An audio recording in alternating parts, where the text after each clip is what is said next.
I just bought the cheapest winch I could find on Amazon. Let's see if it's any good.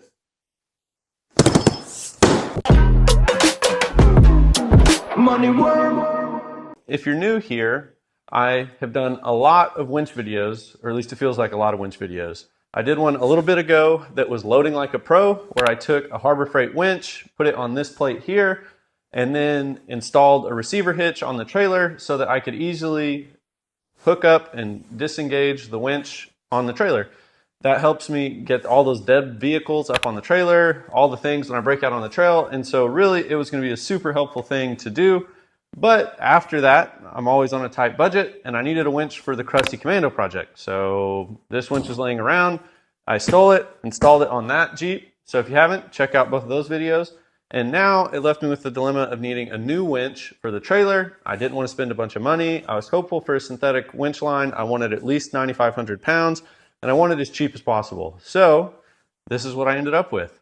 I'll compare a few of the different options I looked at so that you can get an idea of why I chose this one over the others. And then we're going to go ahead and unbox this winch. Let's get to it. When it came to choosing which winch I was going to buy, I looked at 3 different ones. I looked at the Harbor Freight BADLAND, I looked at ZESUPER, and I looked at the Rough Country winch as well. I looked at price, I looked at power, I looked at cable type, cable length, what type of remote it came with, and what type of warranty it had as well. So let's dive in and compare these 3 different winches. For price, the Harbor Freight BADLAND was $319.99, ZESUPER was $319.99, and the Rough Country was $399.99. Now, I will say that both Harbor Freight and ZESUPER were on sale at time of purchase, and I think they were both closer to $250.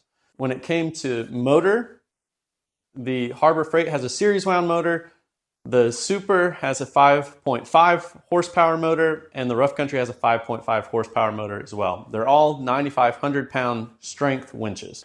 For cable, the Harbor Freight had a steel wire, the ZESUPER had a synthetic line, and the Rough Country had a synthetic line as well. How long were the cables? Harbor Freight had 85 feet of cable, ZESUPER was only 65 feet of cable, so it was the shortest, and then the Rough Country was 85 feet of cable as well. When it came to controlling these different winches, the Harbor Freight came with a wired controller, ZESUPER came with a wired and wireless controller, and so did the Rough Country. Lastly, what's really important is the warranty. Well, I say that. I think when you're buying a budget winch, you're not buying it because of the warranty, let's be honest. But the Harbor Freight came with a 90-day warranty, the ZESUPER came with 1-year limited warranty, and the Rough Country came with a 1-year limited warranty as well. All right, let's dive in and check out this awesome winch. ZESUPER. ZESUPER. Sounds a little German, maybe? But it's definitely made in China. So, might not be the highest quality in the world. I don't know if this is something I would want to put on my everyday winch, but as I mentioned, this is just going to be for the trailer. I have not seen the contents inside of this box, but let's open it up and see what it looks like.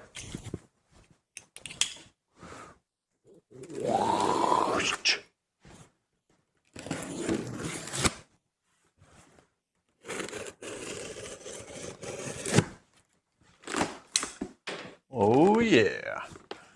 Okay. Here we go. When I first opened it up, this is what the inside looks like. Okie dokie, guys. Looking at the contents, we've got a winch hook. It looks pretty standard, nothing crazy there. The instructions, but let's be honest, we're guys. Who uses the directions? See you later, sucker. Looks like the negative battery cable that's here. I'm not exactly sure what this thing is. Maybe, oh, okay. Yeah, all right. ZESUPER. For you is super.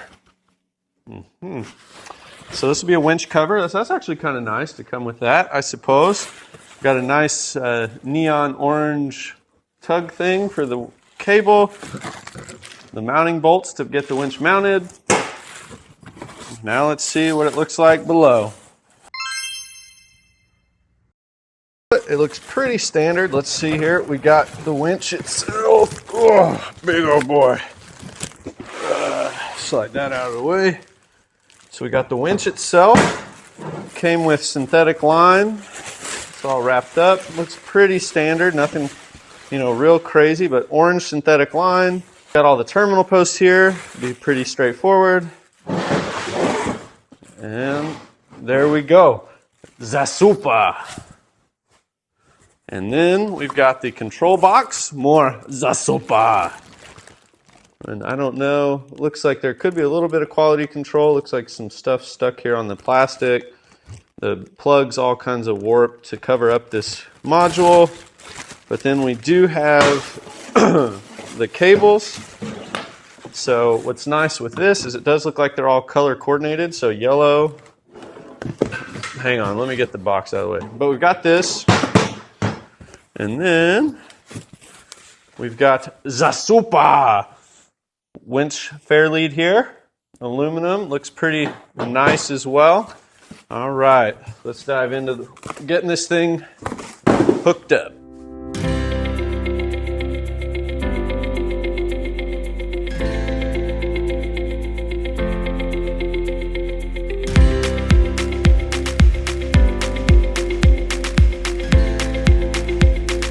All right, ZESUPER winch is pulled out.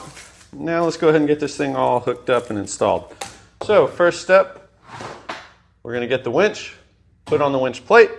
Ugh. These things don't get any lighter, that's for sure. Okay. So to do that, that's going to sit like that. We've got the mounting hardware. The way these work, they have a little slot down here. Well, it's on the inside. So you got the square nuts. Those are just going to slide right in there. Yeah, we got 4 of those. So we'll get those all slid in. So this will sit back down. Yeah. Okay, so all 4 of those are now bolted up to the bottom of the plate. Now it's time to go ahead and get this fair lead hooked up as well. The ZESUPER winch is now mounted to the ZESUPER plate with the ZESUPER fair lead. Now let's get the winch hook hooked in, get the power box hooked up, and then we're going to get this thing tested out. Everything's hooked up. Let's get the box installed, and we should be away to go.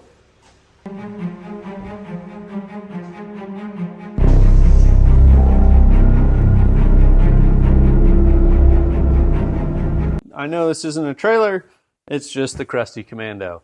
The trailer is in storage, it's kind of a pain to get out, but I do want to do some testing on this thing, and really it's not going to be doing a lot of heavy pulling, so it's just me loading dead vehicles on and off the trailer. But I do want to see if it actually works. I want to see if that wireless remote is any good, and so the simplest way for me to do that is just test it here at the house. Plus, when you do get a new winch, one of the considerations that you want to do is you want to load it under tension. You want to rewind the cable, make sure that it's firmly wrapped. And so I'm going to knock out 2 birds with 1 stone. I'm going to test this winch, and we're going to wind it a little bit tighter. Let's get it loaded up in the receiver hitch with Krusty and see how she does. Ugh. Now, one of the benefits, I suppose, of having it set up like this is really any receiver hitch now is going to be... So any receiver hitch is now winch ready. So let's get this thing plugged in. Beep. And there you go. It's as easy as that. Get this cover pulled off. I wanted to see if it fits, and honestly, it fits pretty nicely. It's not a half bad little cover here. Okay, we've got everything hooked up, and now you're probably wondering, well, how the heck are you going to power this thing? One moment, please. Ta-da! Now, when I uploaded that last video for how to load like a pro, I asked a bunch of questions about how to actually power this thing in a remote scenario, because really I didn't want to maintain a battery on the trailer. I wasn't really sure what was going to work, and someone recommended using a jumper box. So I've got this jumper box. It's been laying around for a while. It's 1400 amps. I don't know, 120 PSI if you're airing up your tires, which I think that part's broken. But we're going to put it to the test and see if this thing will actually power this winch. I'm going to get everything situated so that we can test this winch out, and we'll be right back. Let's get this puppy tested out. All right, out, disengaged. Let's see. Ooh, free spool's really nice. I mean, this thing just wants to roll out. No problem, hardly any resistance. Okay. Now, let's go ahead and engage it. We're going to turn the jump box on.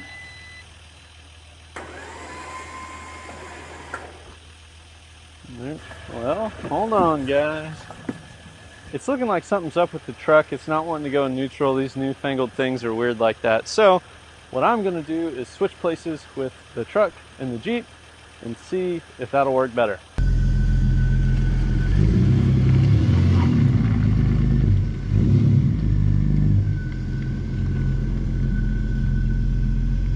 All right, disengage. Let's see if I can get this winch rolled out.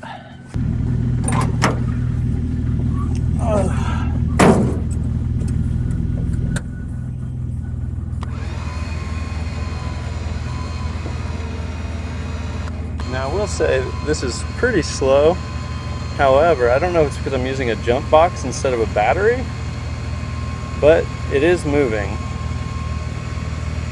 which I would say is a win. I'll have to retest this later when I get another battery. But I mean, it's slow and steady, but it is going, which is, like I said, I think a win. And the fact that I'd always have a jump box on me, I'll take that as well any day, because I think the jump box component's a lot easier than having a spare battery on the trailer that only serves one purpose. So, unless you guys think of another awesome, brilliant idea on how to power this winch, I think this one's going to work out okay. Now, to see how many minutes this is taking me to get this thing wound up. One eternity later.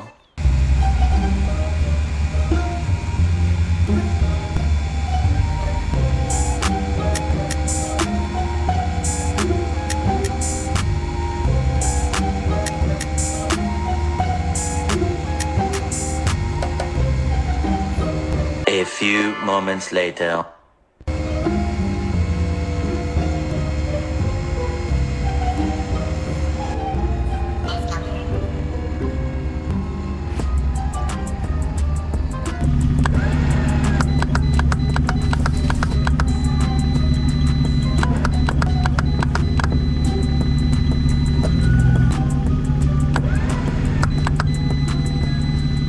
Well, there you have it, folks. ZESUPER Winch. I would say overall, for 250 bucks, this thing is great.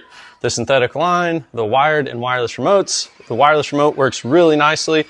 The only thing I have left to do is test it some more. The jump box did work to get this thing moving, to get everything working. I think on the trailer it might work for shorter pulls, but ultimately it did run out of juice without even pulling all the line from the cable.